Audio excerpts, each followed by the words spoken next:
Saudações! Continuamos com o nosso tema, a bênção para a família.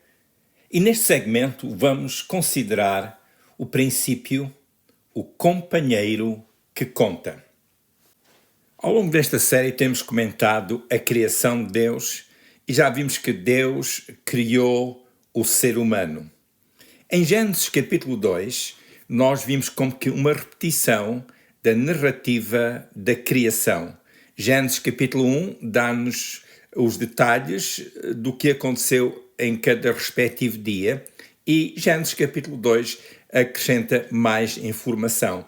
E neste capítulo de Gênesis capítulo 2 nós lemos que Deus quis dar a Adão uma mulher.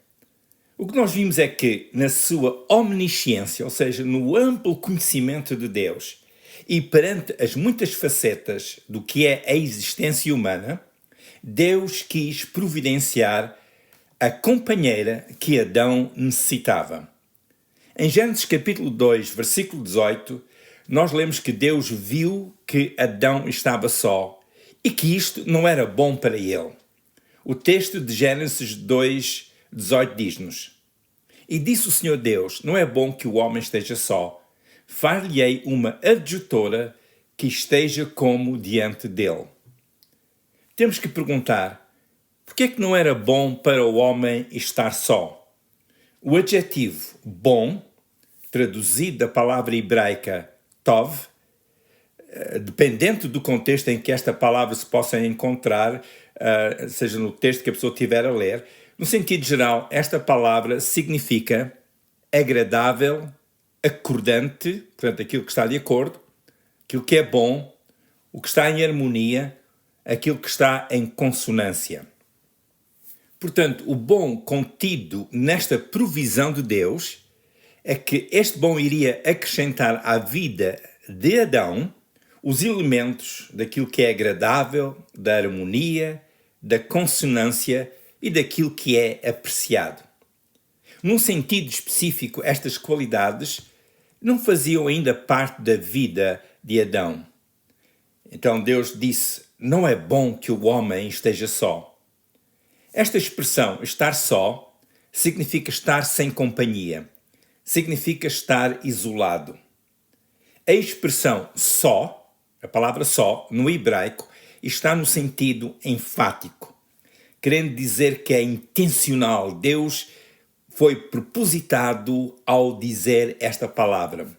Portanto, não foi como se Deus tivesse feito um comentário frívolo ou um comentário de passagem. O enfático indica que Deus viu qual a situação existencial de Adão, ou seja, Deus viu realmente o que era a vida dele. O enfático só, a palavra só, indica, portanto, que Deus foi intencional no que ele disse. Deus teve um propósito nestas palavras. Esta mesma expressão, não é bom que o homem esteja só, descreve o sentido de estar separado. É como se Deus tivesse dito que não era bom o homem estar num estado de isolado. Esta expressão indica que havia falta de algo em sua vida e que por isso não era bom o homem continuar no estado em que estava. Neste texto de Gênesis capítulo 2, versículo 18, em parte podemos argumentar que Deus estava a referir-se ao ser humano no sentido geral. Porquê? Porque no hebraico a palavra Adam, da onde temos a palavra Adão, esta palavra Adam, além de ser o nome do primeiro homem que existiu, esta palavra também significa vermelho, a cor vermelha, porque diz que a terra, naquela área geográfica, de onde Deus então criou Adão, ou fez a sua criação, que aquela terra era vermelha. Mas há um outro aspecto em relação a esta palavra Adam, é que esta palavra também significa humano, o ser humano. E por este pensamento podemos dizer que Deus não quis que o ser humano vivesse em solidão. Ou seja, o plano de Deus foi que o ser humano tivesse companhia. Gênesis capítulo 2, versículo 20, salienta este ponto ao fazer o contraste. E para Adão, mas para Adão, não havia adjutora. Ou seja, Adão tinha toda a criação de Deus perante si, mas para ele não havia a companhia, aquela qualidade de companhia que só um ser humano podia providenciar. Não havia quem entendesse a sua linguagem, os seus sentimentos e a sua solidão. Então, Deus viu que ele tinha a companhia dos animais e das aves e, quem sabe, talvez até Adão tivesse um animal de estima, como quem tem um cão, ou um gato, ou um cavalo. Sabemos que um animal de estima pode servir de companhia. Porém, pelo que entendemos, pelo texto bíblico, Deus estava a referir-se a Adão ter alguém, um ser humano como ele, para que fizesse parte da sua vida. Adão necessitava de alguém com quem ele pudesse comunicar, com quem pudesse falar sobre o que ele tinha já experimentado na vida, os seus sentimentos, os seus sonhos. Ele necessitava de alguém a quem pudesse expor a sua lógica, os seus alvos, aquilo que passava-se com ele ou aquilo que ele idealizava. Adão, ao estar ocupado com a criação, como, por exemplo, dar aos animais os seus nomes, como lemos em Gênesis capítulo 2, ele teria algum sentido de realização e até satisfação por estar a fazer o seu trabalho.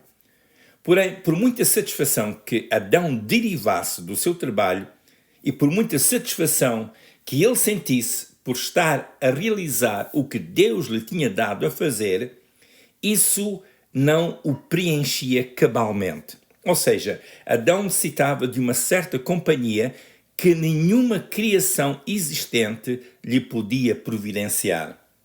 Deus identificou esta necessidade e, por isso, providenciou o que Adão necessitava. Deus providenciou-lhe uma companheira. O texto de Gênesis capítulo 2, versículo 18, diz que Deus lhe fez uma adjutora. A palavra adjutora significa pessoa que ajuda, pessoa que socorre, um auxiliador. Um comentário que li diz que a palavra adjutora refere-se a alguém que estivesse em harmonia com a sua natureza e por isso poderia ter sentimentos em comum e estar em harmonia com ele, ou seja, Adão, fosse nas suas ideias ou fosse nos seus interesses. O texto hebraico, depois da palavra adjutora, acrescenta a palavra neged. Esta palavra neged, neste texto, indica alguém que é visível, que estivesse à frente de Adão, alguém que estivesse à sua vista, ou que ele pudesse contemplar. Esta palavra neged dá a ideia de alguém que está presente. Significa alguém que faz parte do propósito. O princípio é que Eva era a pessoa que Adão podia ver e contar com ela. O texto diz que Deus faria para Adão uma adjutora. Vejamos o princípio de Adão ter alguém que era claramente, porque não era bom ele estar só. Repito, Deus viu que não era bom Adão estar só e por isso fez-lhe uma companheira, uma adjutora. Não era bom que Adão vivesse como pessoa isolada. Reconheço que, muito provavelmente, que Adão, por estar ocupado com a criação e por ter já a comunhão com Deus, que ele propriamente não soubesse que estava só.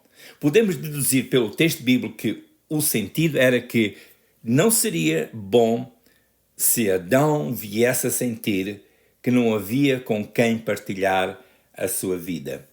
Neste nível humano, a nível da sua alma, a nível do seu espírito.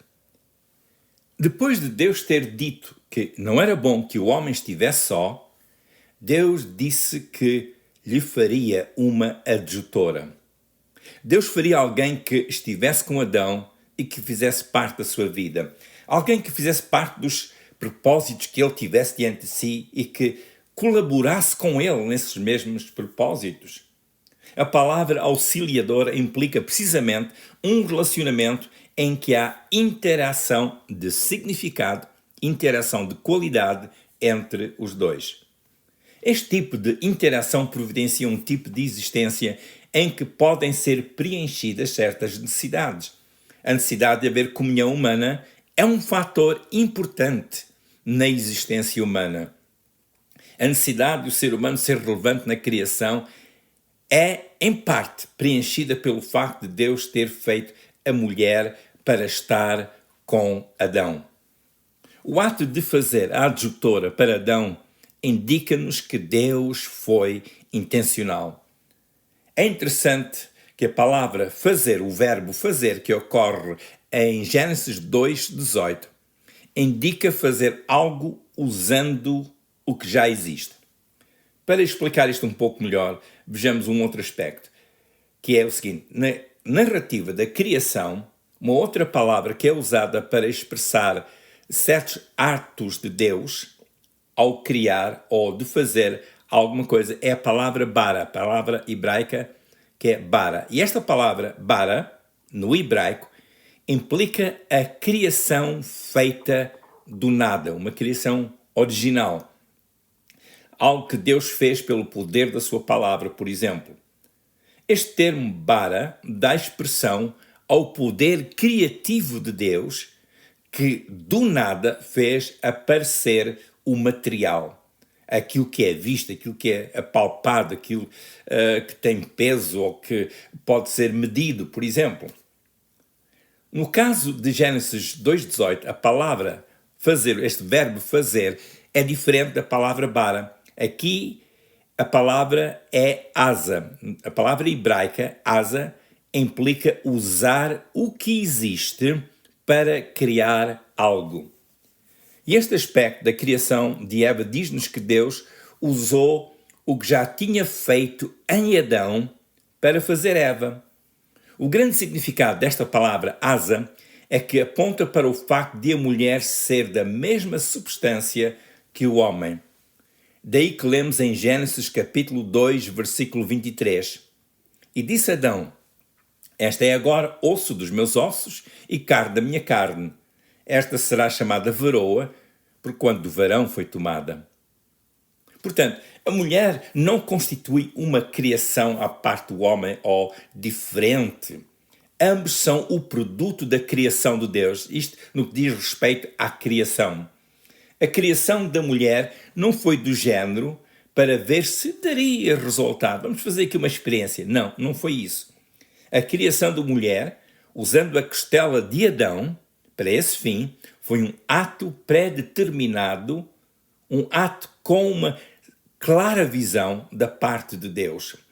E a palavra visão aqui implica o que está à frente e o que tem que ser alcançado.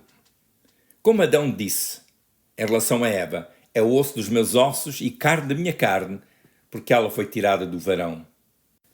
Por isso, a criação da mulher está no âmbito do muito bom, que é referido em Gênesis 1:31, onde nós lemos que Deus viu toda a criação e Deus viu que era muito bom.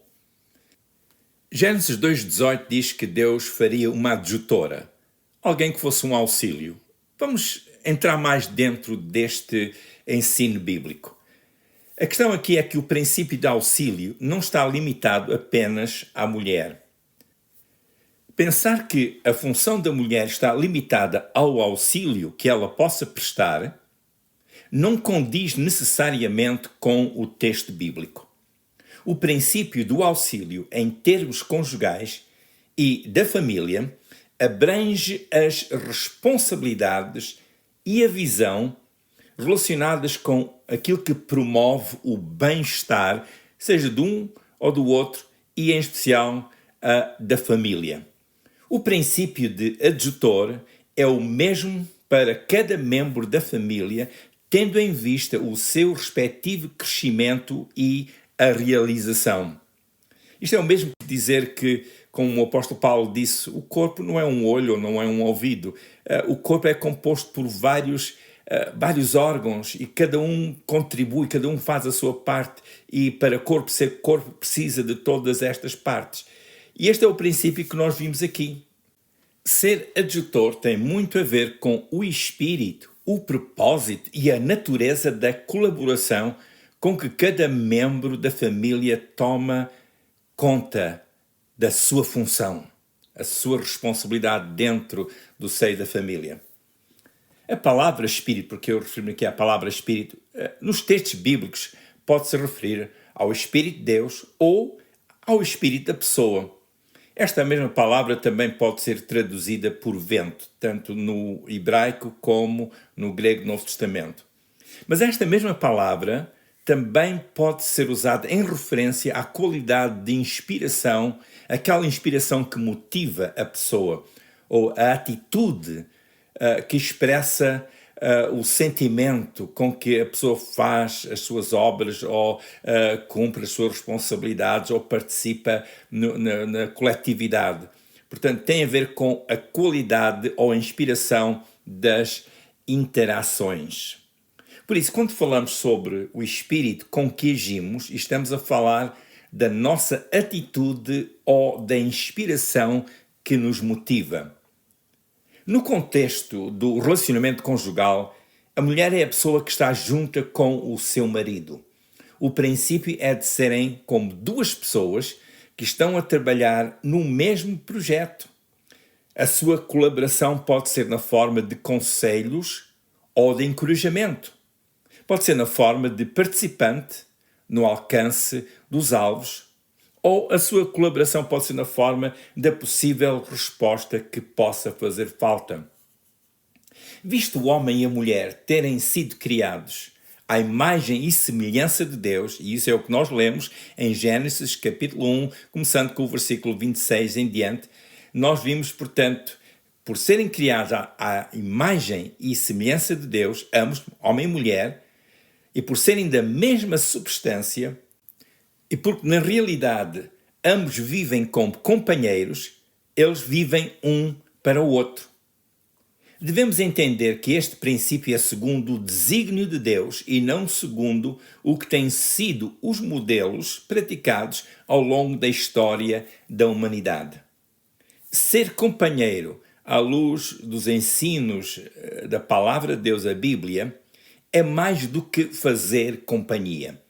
Ser companheiro em termos conjugais e da família é ter a responsabilidade da multiforme colaboração que serve de suporte, que serve de estímulo. Ser companheiro é ser o tipo de pessoa que promove a capacidade de iniciativa e que promove a realização dos ideais do seu cônjuge e restantes membros da família. Obviamente que estas qualidades ou valores devem ser sempre entendidas dentro do que significa ser duas pessoas que vivem em aliança. E dentro da família, em que os membros vivem essencialmente também esta mesma aliança. E o princípio da aliança é bastante forte nas Escrituras. Quando Deus fala sobre a aliança com o seu povo, há um sentido de compromisso. E eu quero aqui enfatizar este ponto. O conceito companheirismo conjugal deve estar enraizado na aliança que é o casamento. O casamento é a aliança intencional entre duas pessoas que contraem formalmente o matrimónio. No caso da aliança, no contexto do núcleo que é a família, esta aliança para os filhos existe em virtude de os filhos nascerem ou de serem agregados à família sob a cobertura deste mesmo princípio da aliança matrimonial. O princípio do companheirismo conjugal urge que haja o fundamento da aliança que leva o homem e a mulher a estarem comprometidos. Este compromisso, que integra o corpo, a alma e o espírito, leva a que ambos, o homem e a mulher, vivam um para o outro e para a causa que, como casal, tenham abraçado. Perante esta aliança, a união de duas vidas em casamento diz que esta mesma união é intencional, única e que deve ser reconhecida. Infelizmente, a cultura popular tem-se deixado moldar pelo estímulo que faz com que pessoas vivam tão obcecadas com a sua identidade, com o individualismo, o sentido de independência, direitos, liberdades pessoais, sentido de realização pessoal e a afirmação da sua autonomia. Por causa deste estímulo, o princípio da aliança tem sido negligenciado no que diz respeito ao compromisso entre duas pessoas que decidiram ligar-se no sentido do seu corpo, da sua alma e do seu espírito. E podemos acrescentar aqui mais, ligar-se no sentido dos seus alvos, daquilo que os motiva a estarem juntos, qual é a visão que têm para a sua vida. E devo também enfatizar que é importante manter presente o ensino da palavra de Deus nestas coisas. A forte ênfase sobre o individualismo tem sido uma influência que tem feito pessoas darem mais atenção a si próprias e, por isso, recuarem do compromisso que é o companheirismo conjugal.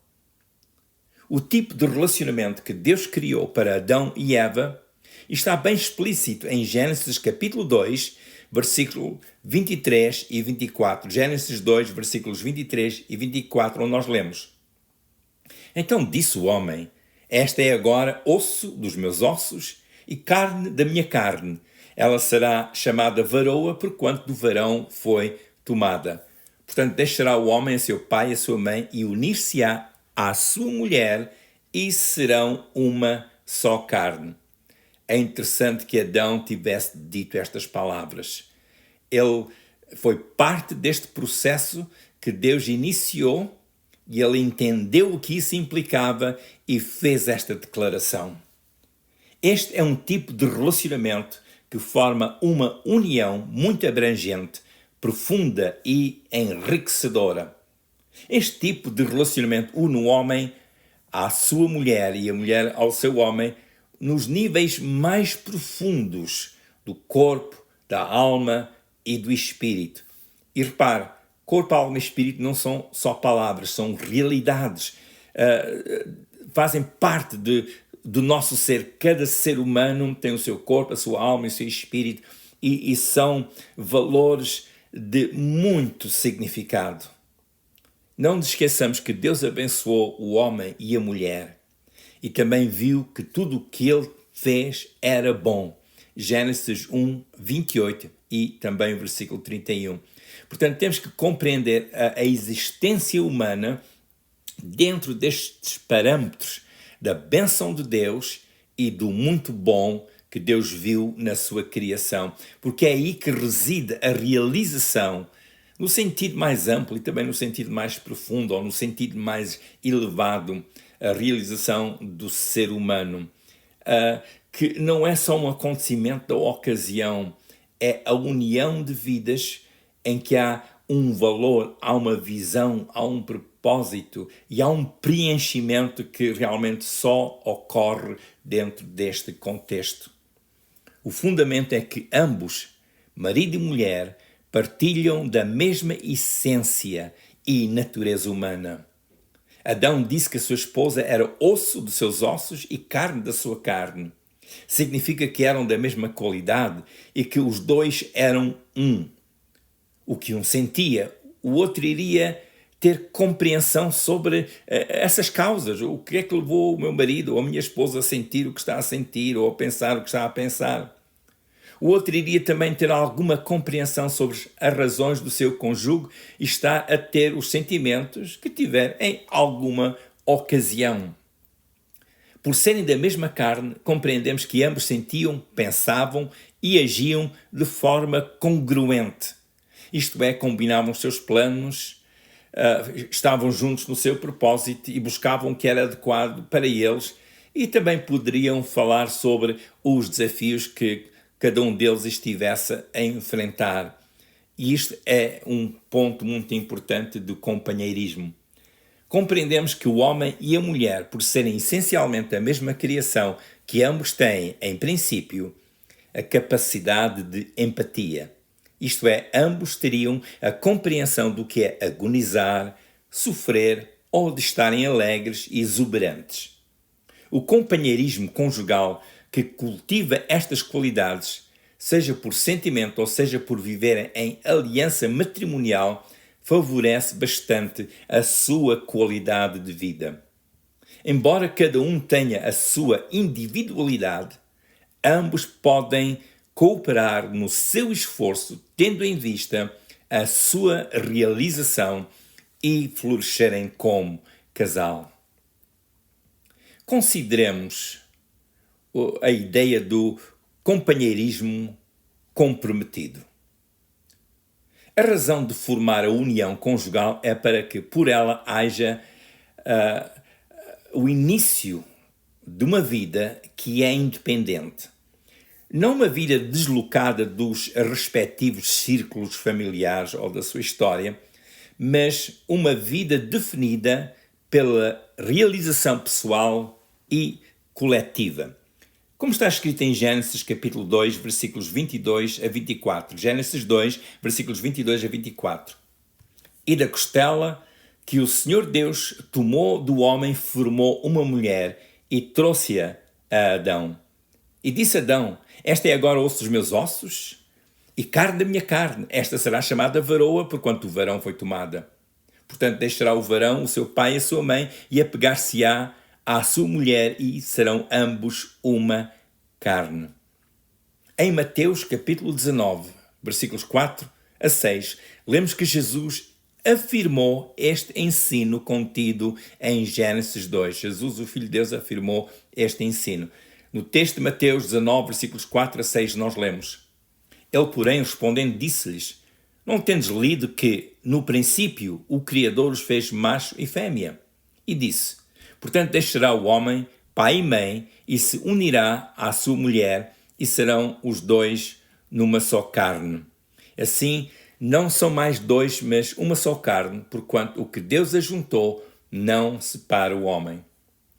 Com base nestes textos, podemos dizer que, para os dois, isto é, para o marido e mulher, o casamento representa escrever a sua história.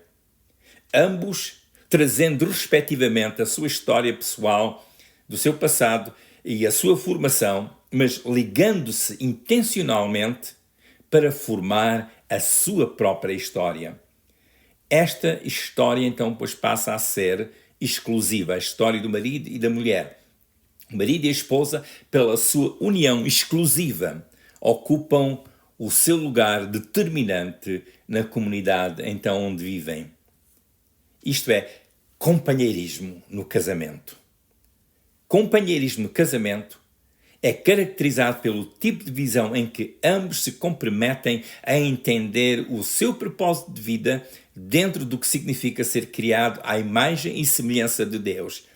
Ambos se comprometem a entender o que é o seu propósito de vida como duas pessoas que se uniram para serem uma só carne. A qualidade deste compromisso é refletida na sua união física, mental e espiritual. Esta união de compromisso é manifesta na forma de esforço e amparo mútuo, nos cuidados que são mutuamente prestados.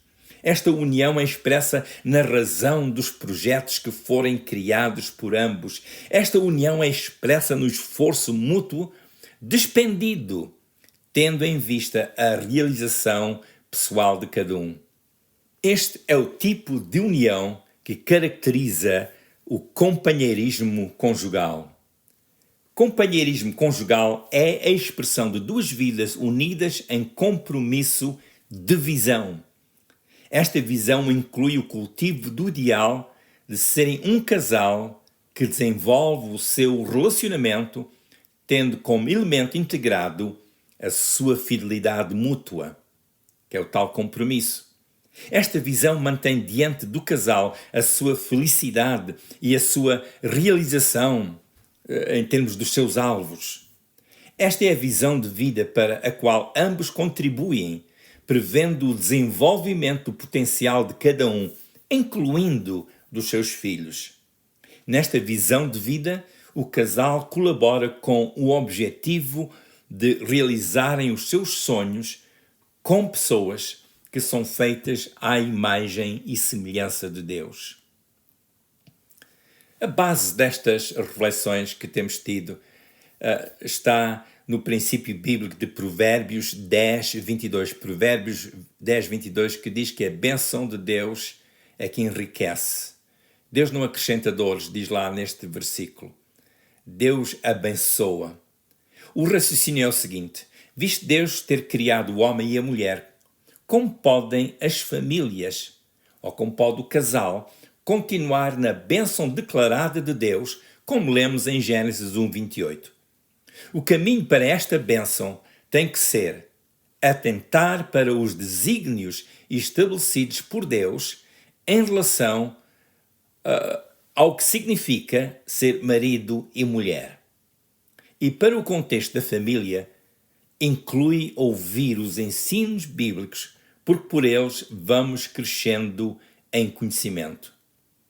Tomando nota do que Deus estabeleceu no princípio quando criou o homem e a mulher, é aberta a oportunidade, então, de usufruir da provisão da sabedoria de Deus. E por ser receptivo a esta mesma sabedoria, conforme lemos nas Escrituras, o ser humano pode recuperar o significado da vida na dimensão do desígnio de Deus, ou seja, aquilo que Deus planeou, que Ele destinou, o que Deus estabeleceu.